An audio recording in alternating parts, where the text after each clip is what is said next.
Hello, my name is Elaine Clark, and for my Unit 2 project, I've elected to talk about apportioning the legislature in the Republic of Texas. Now, for the purpose of this project, I have divided the Republic of Texas into 6 states: the state of Palo Pinto, the state of Liberty, the state of Travis, the state of Bexar, the state of Presidio, and the state of Briscoe. Palo Pinto, with Dallas and Fort Worth, and Liberty with Houston are the most populous of the states, with just over 54% of the Republic's citizens. The states of Travis and Bexar are home to just under 32% of the Republic's citizens, and the states of Presidio and Briscoe are home to the remaining approximately 14% of the citizens of the Republic of Texas. Now, once the Republic of Texas was divided into states, it became necessary to apportion the states so that they could be fairly represented in the legislature. To apportion is simply the act of allotting or apportioning, distributing, if you will, according to plan. We could replace the word portion with the word parcel, assign, or even allocate.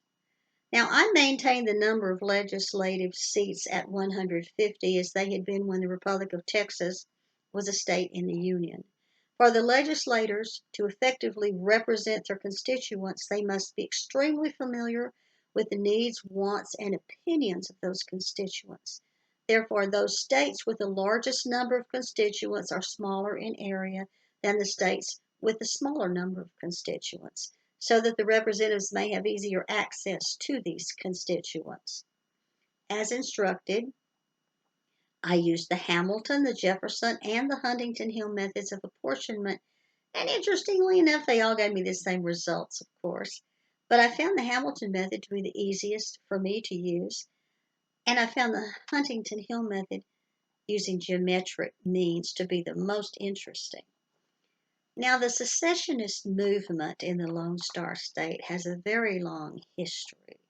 Since Texas seceded from Mexico in 1835, as we all know, forming an independent republic.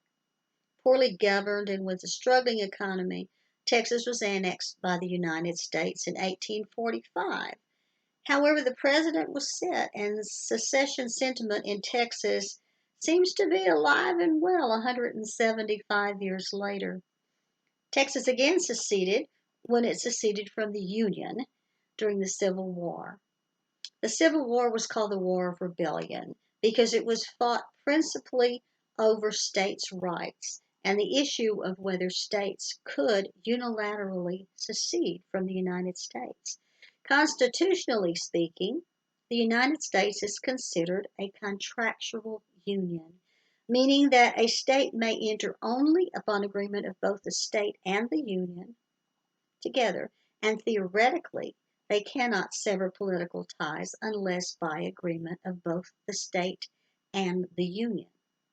Now, in 2016, 22 local Republican conventions in Texas expressed support for a statewide referendum on whether Texas should secede from the Union. The resolution was struck from the agenda, but you must say it was an impressive showing.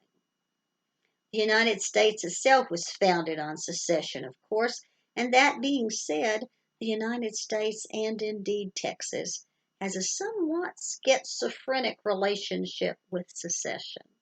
As a citizen of the United States and as a native Texan, I must confess that I also have a rather schizophrenic relationship with the idea of secession. On the one hand, I'm just rebel enough to raise the Texas flag and say Texas can make it on its own without federal interference. And on the other hand, the more practical hand, I believe that it is to our advantage to be part of something more powerful than ourselves, rather than to war with it. However, as reds get redder and blues get bluer, we may be headed toward the divided states of America, to coin a phrase I recently heard. But from a purely judiciary viewpoint, the answer was clear. Supreme Court Justice Scalia wrote, "If there is any constitutional issue resolved by the Civil War, it is that there is no right to secede. Hence, in the Pledge of Allegiance, one nation, indivisible. Thank you.